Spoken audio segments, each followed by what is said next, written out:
Brien Taylor was the number 1 overall pick in the 1991 MLB draft. He topped out at 98 miles per hour from the left side, pure electric dominance. George Steinbrenner called him the best high school pitcher he had ever seen. He signed for $1.55 million and never threw a pitch in the major leagues. This is a story of Brien Taylor, baseball's greatest what if. In North Carolina, 18-year-old Brien Taylor was striking fear into hitters. He went 29-6 with a 1.25 ERA in high school and struck out 476 batters in 239 and a third innings. He hit 98-99, unleashed back-to-back no-hitters, and then won USA Today High School Player of the Year. The scouts flooded his hometown ballpark. Ron Rizzi said the best pitcher I ever scouted was Brien Taylor. The Yankees agreed, selecting him number 1 overall in 1991. He was only the second high school pitcher ever taken first, after David Clyde. When the Yankees first approached Brien Taylor, they offered $300,000, but Taylor's mother, Betty, said no. She wasn't backing down, not from the Yankees, not from anyone, and she had super agent Scott Boras in her corner. Meanwhile, Yankees owner George Steinbrenner was suspended from baseball, banned for paying a gambler to dig up dirt on Dave Winfield. But even on the sidelines, he sent a message to his front office: get this deal done. The standoff made national headlines. Betty Taylor, a woman from a working-class family in North Carolina, stood firm against the most powerful franchise in sports. She was featured in Sports Illustrated, the New York Times, and even 60 Minutes.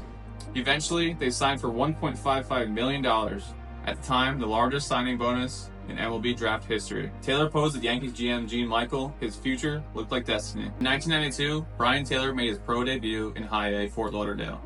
He struck out 187 batters in 161 and a third innings with a 2.57 ERA, dominant from day one.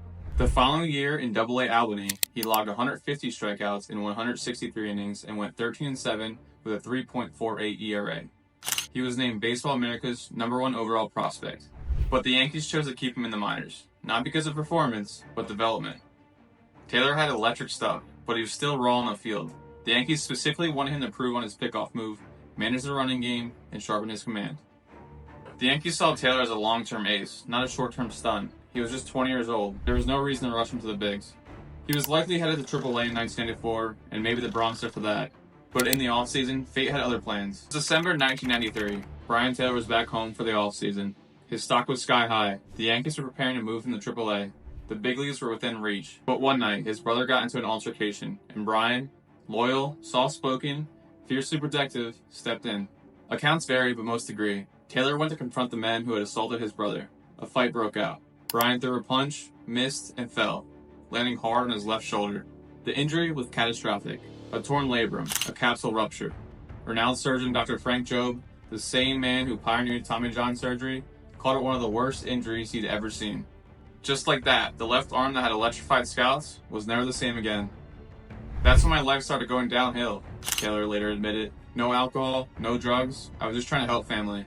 But baseball didn't deal in nuance. The media painted him as reckless, a cautionary tale, a bust. For decades, the full story was whispered in rumor. A bar brawl, a poor decision. But in 2024, Taylor told his side. I was labeled as all kinds of things, but most of it wasn't true. He wasn't defending his ego, he was defending blood. And in trying to be a good brother, he lost the one thing he spent his life building. He fought back, but never regained velocity or command. His fastball dropped to the low 80s. From 1995 through 1998, he bounced around rookie and A-ball, but never made it past low A. His career line, 22-30, a 5.12 ERA with 425 strikeouts. He missed the Yankees dynasty. I cheered for them. I missed dominating, he said. After years of trying to claw his way back, Brien Taylor quietly left baseball in the late 90s. The game had moved on, and so did the spotlight. He returned to his hometown, took construction jobs, lived simply. But the pain, physical and emotional, never fully faded. By age 29, he was diagnosed with congestive heart failure, a condition that would have ended comeback hopes if his shoulder hadn't already. His body, once capable of touching 98, was breaking down. Then, in 2012, he hit rock bottom.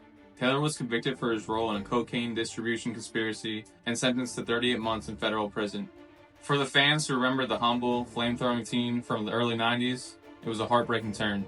The number 1 overall pick, now a federal inmate. But Taylor doesn't dwell in regret. He owns it. I went looking for fast money. I forgot who I was, he later said.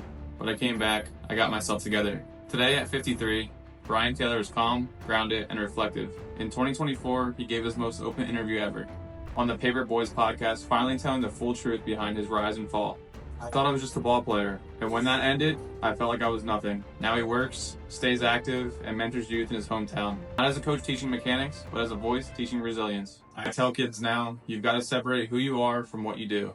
Baseball ended, but I didn't. He still throws, still smiles, still believes. I don't hit 98 anymore, he says, but I can still sling it.